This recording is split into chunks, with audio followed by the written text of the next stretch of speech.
Karibuni. Welcome to our prayer session this morning for a few minutes as we command our 6 months in the presence of the Lord. So I welcome us, all of us, and I would ask you help me with the sharing. It's just a session of prayer, committing our months unto the Lord.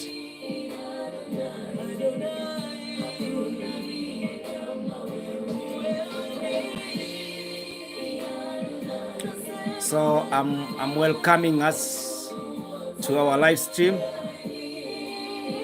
as we command our morning this day.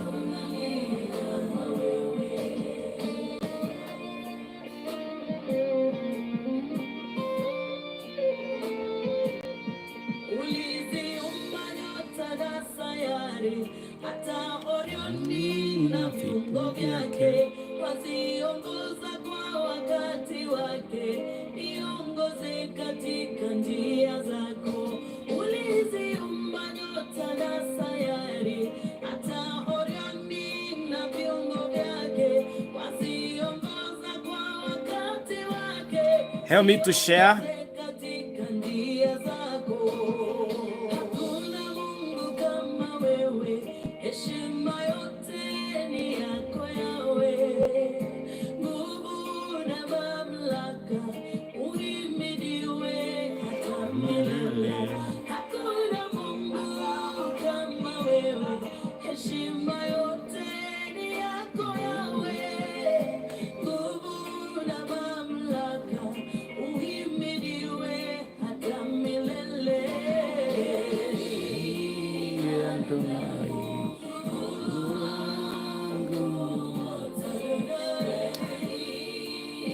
Karibuni, karibuni, that we can pray together, we can believe God together, that He is the one together with us to bless us.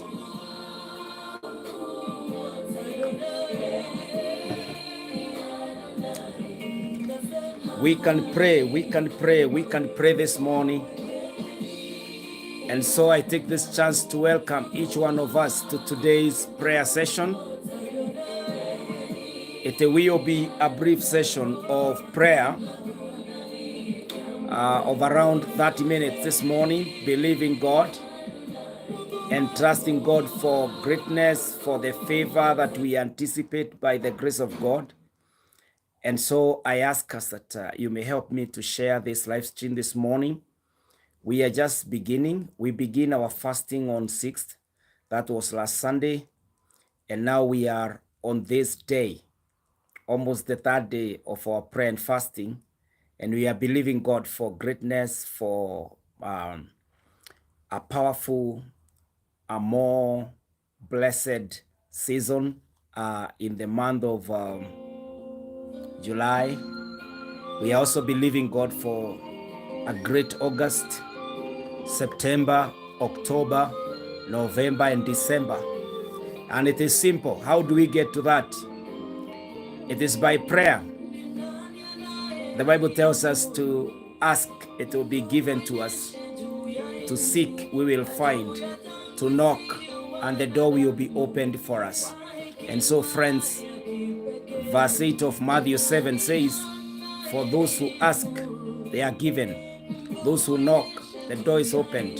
Those who seek, they find. So it is as simple as that. Prayer is not complicated. It is doing exactly what the Lord asks us to do. And so he has asked us to ask, to knock, to seek. He has asked us to pray without ceasing. And so this morning, I ask that you may join us. It is our first day of coming live on here on Facebook and on YouTube. I pray that you can help me share this.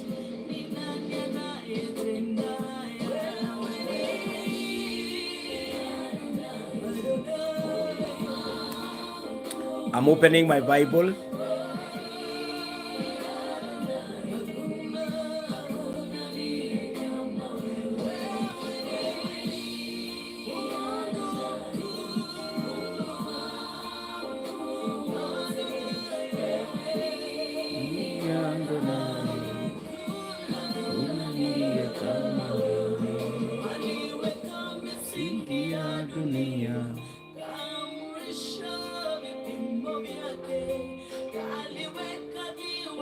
Karibuni, karibuni, Susan Wanjure, my sister there, Janet.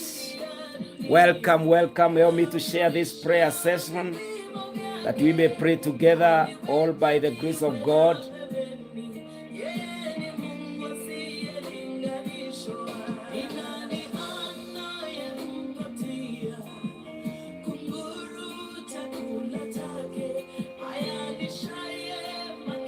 Yes.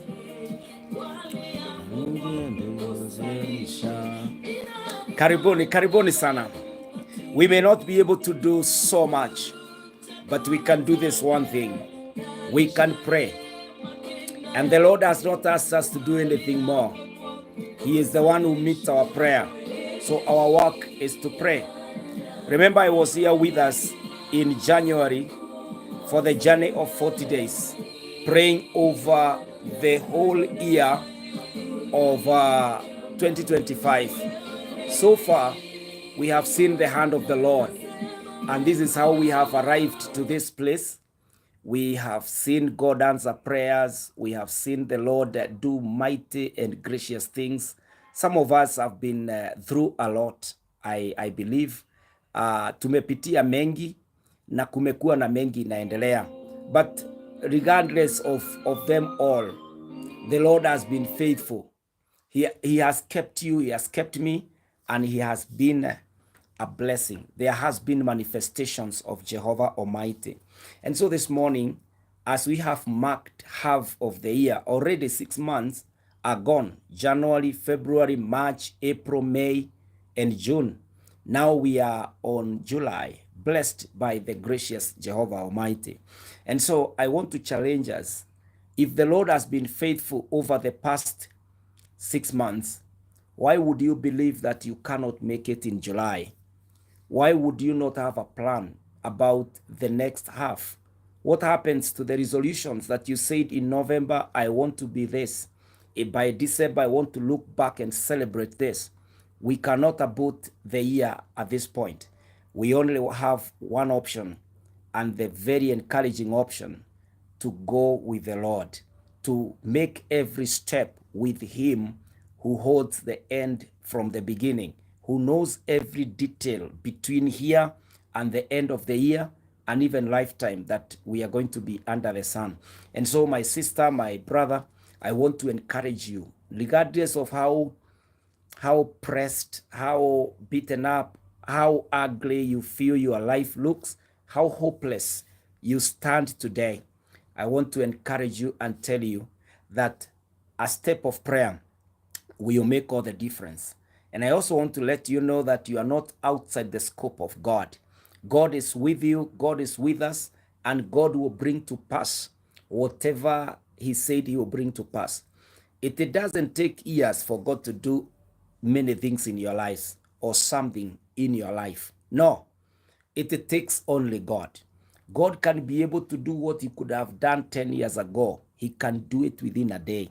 He can even do what he wants to do within a minute or a second. Si tumeona akifanyia watu kama Sarah.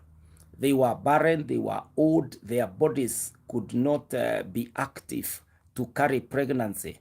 But God, when God intervenes, even Sarah could conceive. You know, there are moments that you feel like where you are ni kama kesi yako imekatwa na imefungwa na umeisha. They did the same to Joseph, they did the same to Daniel, but the Lord would pull them from that den, from that prison, and place them where he intended them to operate from. And so this morning, I want to speak to you, you who is so low, you who is feeling so fearful and desperate, that there is God. I know I'm speaking to a people who have been affected by the current circumstances in our nation. We pray that there will be an amicable solution from the Lord to our government and our beautiful country in the name of Jesus. There are some of us who are sick, who are mourning. There are many of us who have lost a lot of property and their jobs. But there is God in heaven who knows us, who knows such a situation, such a time in our country, such a time in your very personal life. And I want to encourage you that you should not run desperate in depression. You should not run desperate into suicidal thoughts or think that you are meant to suffer. No, no one was meant to suffer. There is God in heaven who sees, who knows, and who cares. And so, friends, whatever it is you are going through in life, you are not the first person to go through it and succeed.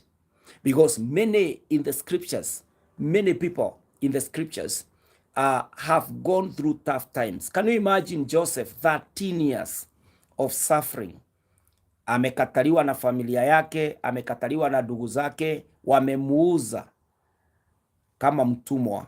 Imagine that serious rejection. And for 13 years, you have no communication with home. You are not sure whether your father is still alive. You are not sure what stories they received. You are just lucky you survived. And then you enter a house of slavery. Mahali umetumwa kama mtumwa. And then another episode, desperate, happens to you. And then you are jailed.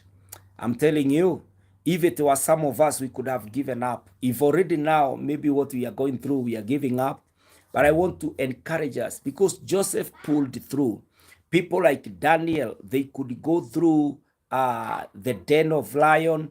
They could go through Babylon. I want to encourage us this morning, katika jina la Yesu, that because those people made it, we will also make it by the grace of God. We will also come through by the grace of God. And so, don't be desperate. Don't do what you are planning to do. Only if kama iko katika mpango wa Mungu, kama ndiyo mapenzi ya Bwana, hivyo ndivyo tu unaweza kufanya. Lakini kama haiko katika mapenzi ya Bwana, I would ask you not to do it. Uaminie tu Mungu ya kwamba atakutendea na atafanya kwa sababu ni mwaminifu. Let me pray and then we start. Father, in the name of Jesus, thank you, O Lord, for my brothers and sisters. And thank you for this opportunity that we can be at the half, at the middle of the year. And we can be able to look back and cite your faithfulness from January, February, March, April, May, June. And now, Lord, we are in the month of July. We are now in the second half of 2025. Lord, we are so thankful. Lord, we are so grateful. You who have brought us down the year 6 months, and now we are in the next half. You are so faithful. You have never ran out of power, and God, you have a purpose for each one of us. I pray now this morning that you shall bless us. You shall help us in our season of taking over this next half. My God, I pray you will help our prayer life. You will help us, oh God, that we will be able to fast, we will be able to pray. We will keep calling upon your name, call to heaven, and we know from there, Lord, you are answering us. You are carrying your sons, your daughters, and that God, in your hands, we are safe. in your hands. We are going to make it in the name of Jesus. I thank you and I bless you. Help us to pray this morning. In Jesus' name I pray and we believe. Amen, amen, amen. Wapendwa katika jina la Yesu Kristo, I am praying that we are able to pray this day and even to love the Lord by His grace. So I'm asking us to help me share with us. From today, we will be together in this season of 21 days of prayer and fasting. You may not have had the privilege to start with us from last Sunday midnight. We are going all the way to 27th of July, which will also be on a Sunday. We will be fasting together, believing God and believing that He will be with us. So I am asking us, the kind of fasting we are doing is the fast that we call partial fasting. Partial fasting is the one that you take beverages, you take fruit, you take vegetables. You don't take the hard food, carbohydrates, the proteins. And so you take a lot of water. And I want to encourage you, this is only for them that are healthy. But if you are under medication and the doctor has prescribed that you take food, make sure you obey the doctor and you keep in prayer. I also would advise that if you have any condition, matters health, and you usually have to eat, maybe you are diabetic or that kind, I ask you to keep eating, keep taking your diet, but make sure at the place of prayer you are praying. So don't subject yourself into pressure of fasting if your job does not allow you to do that. And so wale wengine ambao tuko na afya kama mimi na wale tumebarikiwa, we don't have any condition that affects our health, Mungu atusaidie kuomba na kusimama katika mwanya in the name of Jesus. And so I am asking us, it's a 21-day prayer and fasting. The purpose is to align ourselves and realign again with the will of God. Wenda tangu tulipoanza January, we have gone outside the scope ya Mungu katika mwaka huu.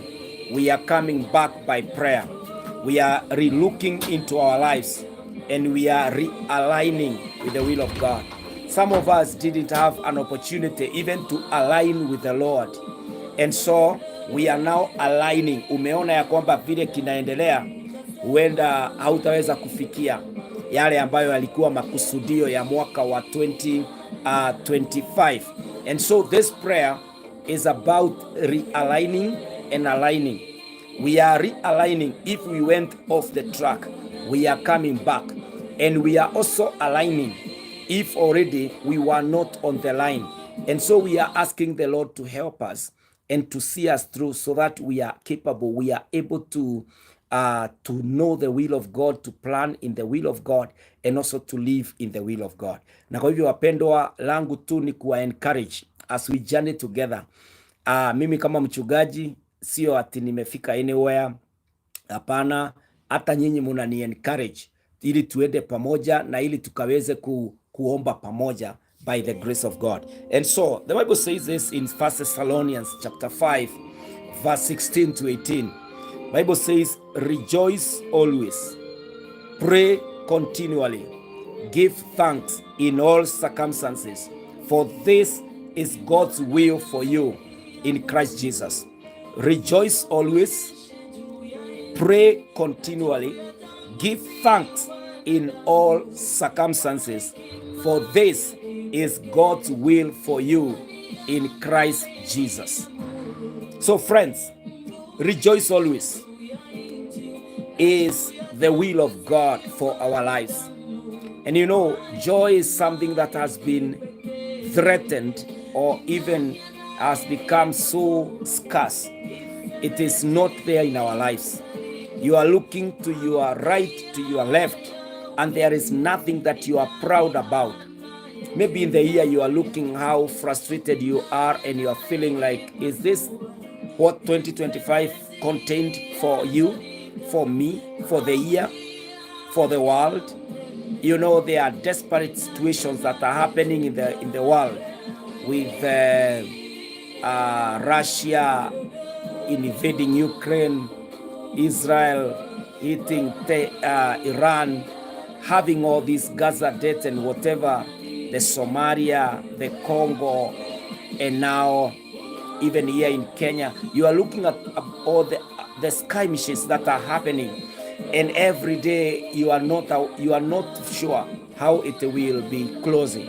I want to encourage you today that the Lord says, rejoice always. The only place you go for your true joy is the place of God. How do you get there? It is by prayer. And so the next part in 1 Thessalonians 5:16, verse 17, it says, pray continually. Do not exit that place of prayer. Make sure that the line of prayer is engaged throughout. You are in conversation with our God. You are believing God for what He promised, what He said about your life. And so keep praying for your family, keep praying for your health, keep praying for your faith, keep praying for your nation, keep praying at all times. It is consistent and constant. It says pray continually. That means sahi ukiniambia endelea kuongea nami, endelea kuniombea pastor, you are telling me that there is no given moment that I should give a break, I should forget, or I should leave it. I should keep praying for you. And so here the Bible says, rejoice always. So we must keep rejoicing. If you are not rejoicing, you must keep asking for your joy back. If your joy is taken away, you must keep asking for your joy back. And then it says, give thanks in all circumstances. Whatever it is that you are going through, give thanks to the Lord. He is the one sustaining, preserving. He is the one going with you, my friend. So the Bible says in Ephesians 6:18, and pray in the Spirit on all occasions. Ephesians 6 verse 18, and pray in the Spirit on all occasions with all kinds of prayers and requests. With this in mind, be alert and always keep on praying for all the Lord's people. The emphasis of prayer, praying in the Spirit on all occasions with all kinds of prayer and request. Hallelujah. So the Lord is revealing to us the nature of our prayer, the kind of prayer we are called to do, even in this season of 21 days of fasting, taking over this second half of the year, aligning with the will of God, realigning back to our resolutions, back to the plan of God for our lives in this second half. It says, and pray in the Spirit on all occasions. At all times, you keep praying, you keep calling upon the name of the Lord, you keep believing in this God, ya kwamba yeye aliyekuita ni mwaminifu na atatenda. Yeye ambaye alikuita kuna mpango akonao wa maisha. You know, sometimes prayer looks boring, and sometimes you feel like you really don't want to pray. It's like na wakati tunapitia mazito wapendwa, when we are in the half time, wakati mwingine kuna tendency ya kuchoka, or you are looking at what is happening and what you expected, unasema ni kama kuna gap, ni kama haitawahi fanyika kile ambacho ulifikiria. That is a conviction that comes from being worn out. It is coming from exhaustion, or it is a scheme of the enemy to take you out. Ni wakati unaangalia kando, unaona Januari mimi nilikuwa na tumaini. I thought that the new year is carrying a lot of breakthrough. But I'm telling you, my friend, the God who have preserved you, there is no amount of power compared to the power of keeping somebody alive. It takes so much power. It takes so much resources for anyone even to spend a day. Go to a hospital and check into their ICU wards, you will be amazed. You will be surprised how much technology, how much intelligence has gone there in order for that life to be sustained. And you are here walking around, you are here in, ukiona tu mkono wa Bwana. Wapendwa, don't give up. The enemy would want to manipulate the circumstances. The enemy would want to manipulate your situation to show that even God is not here, to show you that God left you, or, it's just an idea that is a narrative being sold by the religious people that there is God. The devil would want to hit from every side to show that God is not at work. Mimi nataka kukufahamisha ya kwamba we have experienced desperate situations, lakini Mungu alikuja. Hata wana wa Israeli walikuwa katika utumwa, they saw God parting the Red Sea. They saw that same God coming through. Akina Daniel walipelekwa nchi za Bali, wakafanyika watumwa pale, Mungu akawainua wakatawala lile taifa. Kuna watu wamepitia mengi, akina Hana, but at the end of the day they were the last men standing, kwa sababu Mungu alisimama. I pray that you have the strength to pull through the year 2025. We may not be able to see what will happen at the end of July, what will happen in December 2025, but there is something we know, that in heaven there is God who controls all seasons and all times, and he has asked us to go to him by prayer. So don't give up on your children. Don't give up on your marriage. Don't give up on your job. Don't give up about that hope that you'll be healed. Unapitia matibabu, Mungu atafanya uponyaji kwa sababu ni mwaminifu. My friend, at this juncture, mine is to encourage you. Be encouraged that you cannot give up at the middle of the year. Even in a team huwa inaweka the best players katika second half. Hapo ndipo wanaamuanga ya kwamba kama ni kudefend, tunaweka the serious defense, kama walikuwa wameshida kipindi cha kwanza ama washide, yani kama kuna opportunity they are giving their best. I am encouraging you in your life, even at this point, don't give up in anything, in any way. Don't give up. Believe God ya kwamba yeye aliyefanya tuanze mwaka January, yeye ndiye mwaminifu wa kutuhifadhi mpaka December. I can tell you, there are so many things that are frightening. Don't try to focus on the frights. Don't try to focus on the dangers, on the risks, or on the current circumstances. Focus on your season in prayer. God is the one who can turn around situations. Sometimes kuna vitu huwa tuna watch ama vitu zingine tunafikiria, and you know there is nothing you can do about it.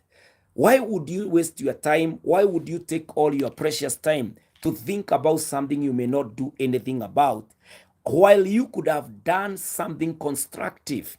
You could have engaged in prayer. You could have thought about your life. You could have taken it to God in prayer. Why assume that si Mungu anajua? Hapana, anajua, lakini ameweka njia ambayo kule kujua kwake kutaweza kunufaisha maisha yako. Na kwa hivyo God knows all things. God controls the entire universe, but he has asked us to pray about it. Ndio maana maandiko inasema, and pray in the spirit on all occasions. On all occasions. On all situations. And then it goes on to say, with all kinds of prayers and fast and request. Fasting is a kind of prayer. Fasting is when you reduce the amount of interference of the body in your special moment to pray. And so you don't want a lot of temptations. You don't want a lot of cares that goes with the flesh. And so you are telling the body, slow down. You are disadvantaging the body from being full swing, full throttle to lead you. And you are saying, come on, I want to pray in the spirit. Praying in the spirit would mean that the body has been reduced in terms of affecting your prayer life, in terms of disrupting your prayer session. Na kwa hivyo wapendwa, it is on all occasions with all kinds of prayer and requests. all kinds of requests. So go to the Lord and tell the Lord, Father, when I am looking back 6 months, I believed I would have owned a property by this time. But to the look of things, I have nothing to show after my name. There is no shamba nimenunua, hakuna gari nimenunua, hakuna nyumba nimenunua, sija clear my debts, hata matibabu bado. Haya yote, these are all requests. We take them to God in prayer. Wapendwa, we take them to God in prayer.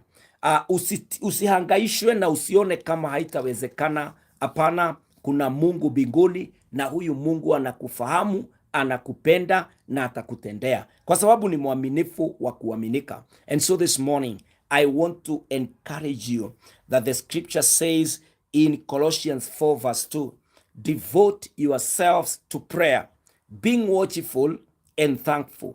Devote yourselves to prayer.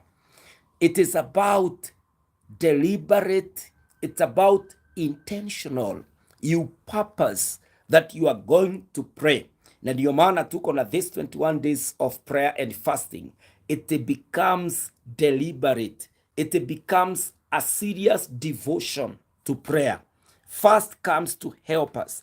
Fasting is for pushing me to deliberately devote myself to prayer. Fasting is not enough until it becomes a prayer. You must fast. You know, in the diet world, we will be told that you can do an intermittent fast. That is dieting. You skip this meal, or you take like 2 days off and this, so that you can do detox and all of that. But to us, the people of God, the people of faith, fast is a movement to allow prayer to take place. So fasting helps you to devote to prayer. So you must keep praying. It's not just celebrating in the evening. I made day 1. No, it is about the amount of prayer that went into it. It's about how much you are able to request from the Lord, how much you are able to open your heart to the Lord. You know, get the burdens off you and surrender them to the Lord. It's about prayer. So as you walk, do a prayer walk. As you drive, do a prayer drive. As you are in the gym, even as you work out there, be in prayer. As you go to a prayer center, keep calling upon the name of the Lord. Even in that office, mahali unafanyia, make sure that you have a moment to close your eyes and pray, or even just to be quiet and whisper. Within yourself, let you be serious in your call to pray, that within you, you are calling upon the name of the Lord. I know many of us, or most of us, or all of us, love our country. This is the time that our nation is looking for a man, is looking for a woman who would stop from the march that is going on and pray for her. Remember that this country carries children, this country carries the church, this country carries all of us. This country is our home. Someone must devote to prayer and pray for our country. Ask the Lord to lead our nation. Ask the Lord to bless our nation. Ask the Lord to align our nation with his will for all his people in the name of Jesus Christ. And so there is so much on the table that we are required to pray about. Hata we mwenyewe, you are an enough prayer item. You are a package. Ukianza kuunpack, my friend, there is so much that you need. And by prayer, the Lord has not, Mungu asemi ati some request, anatuambia in all request. Ndivyo tumesoma in Ephesians 6:18, and pray in the Spirit on all occasions with all kinds of prayers and all kinds of requests. So you are coming to the Lord to ask the Lord, Father, may you come through for me. May you come through and bless me. May you come through and do something new in my life in the name of Jesus. So don't give up, my friend.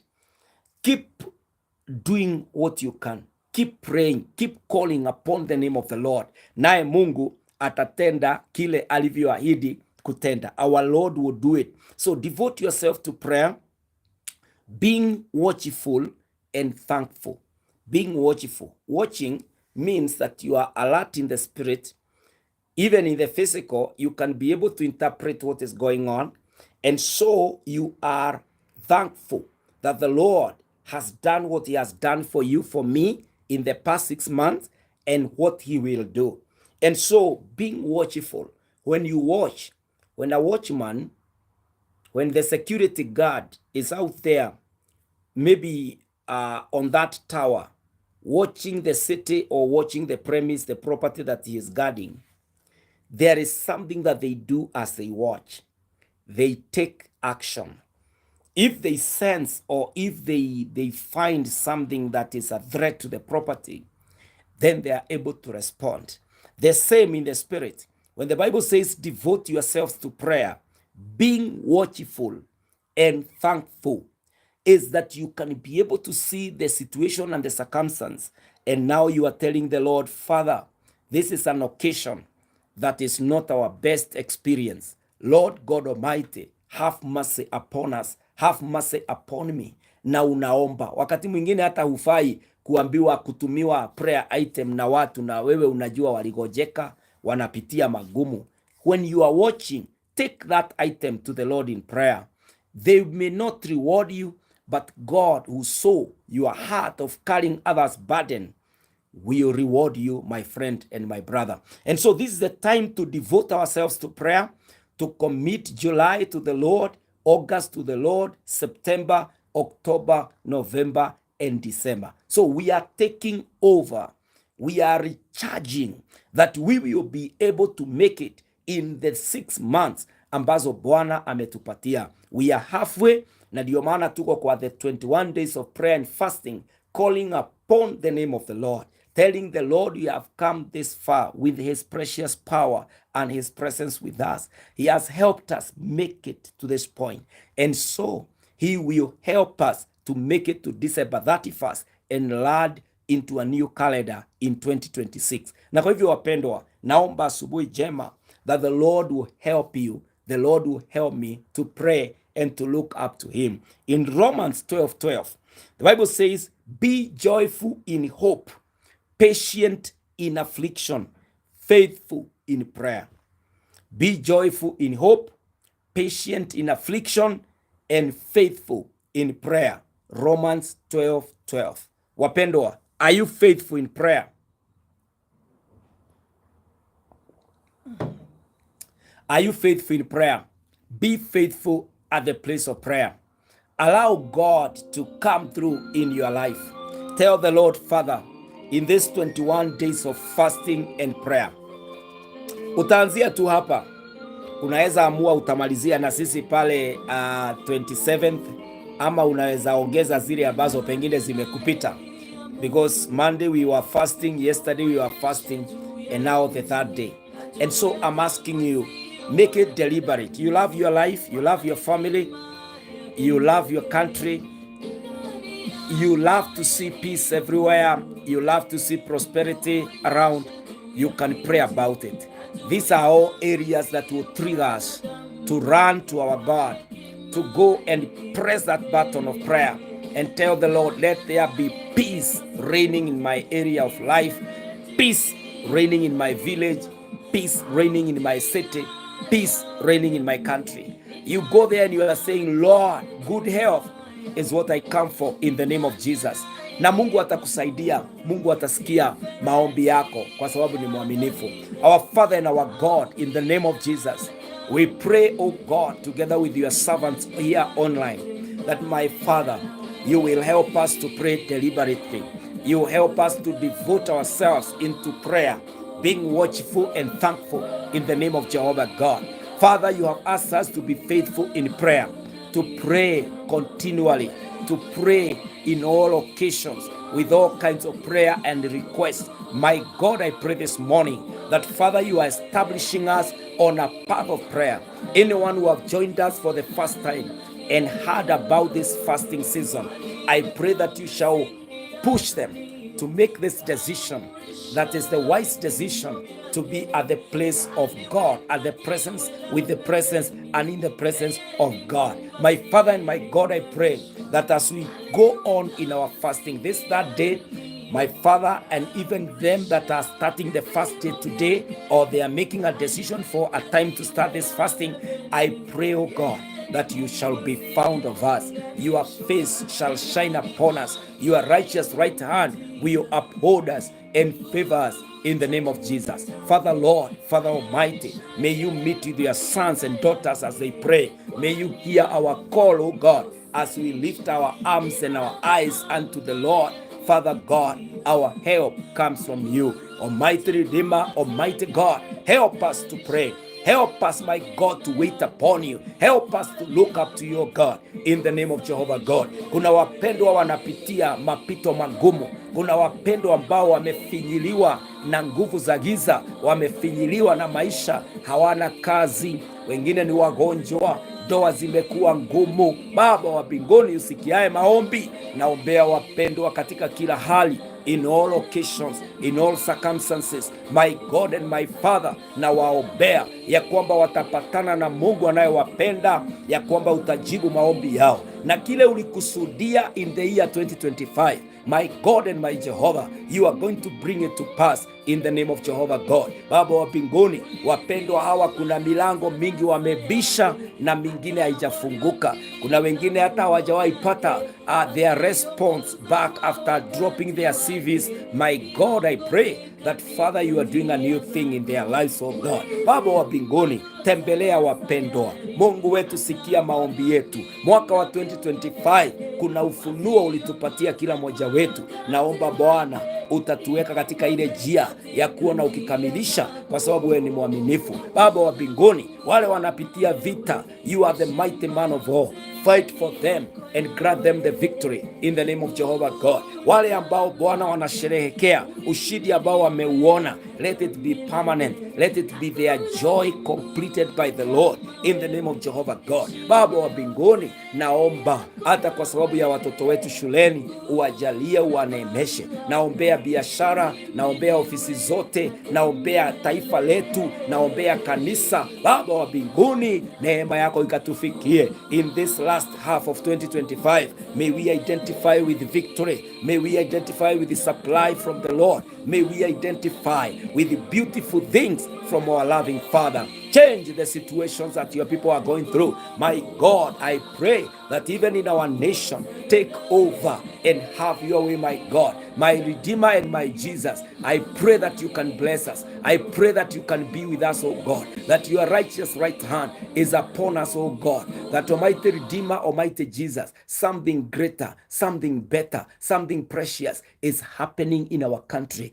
in the name of Jesus Christ. My God and my Redeemer, there is something that we know, that when we kneel and call upon your name, you are going to heal our nation. When we look up to you, Jehovah God, when we wait on you, Almighty, we will not be disappointed. I pray, my God, governance and leadership, wisdom, the answers, solutions, they come from you, Almighty. Oh Jesus, I pray, you will reign forever.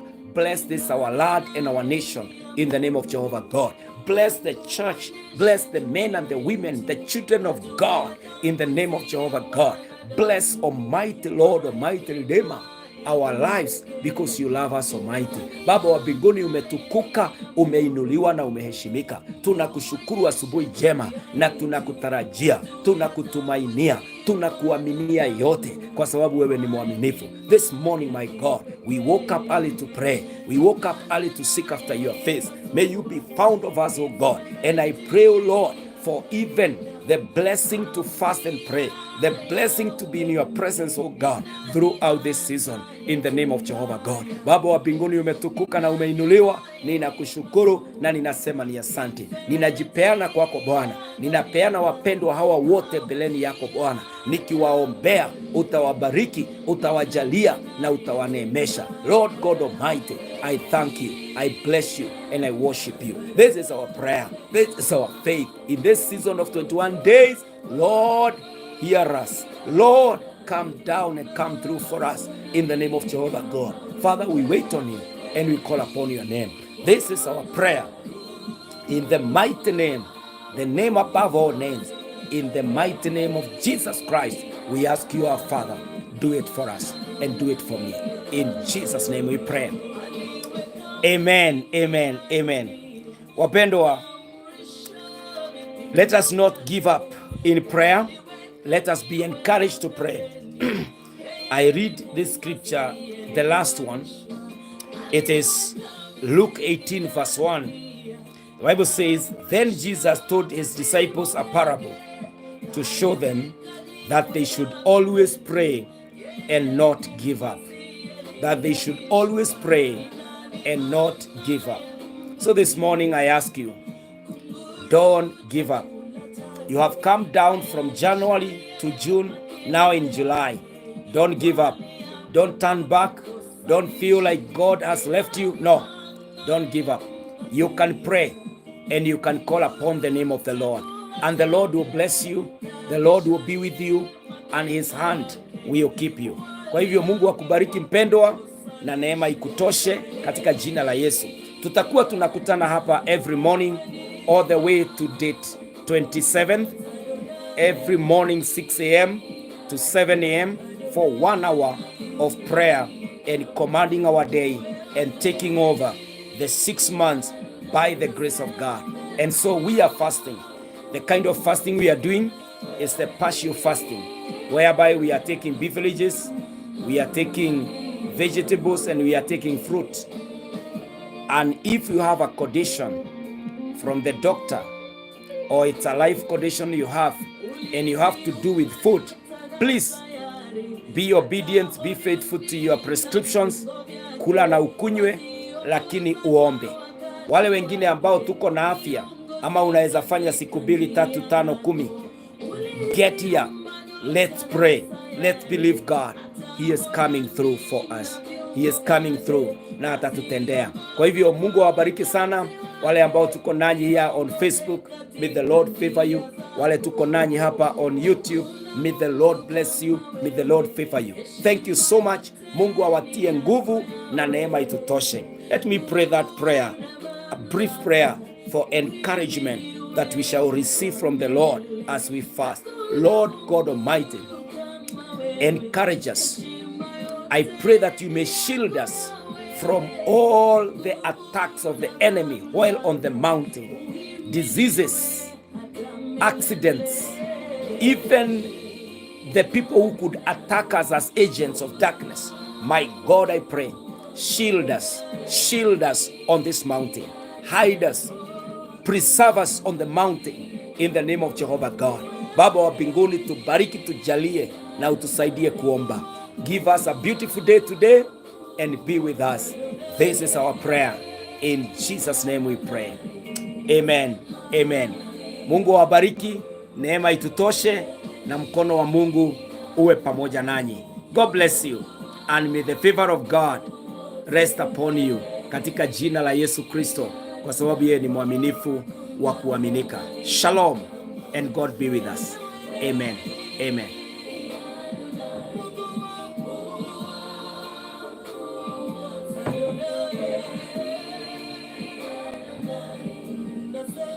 Unalie kama wewe.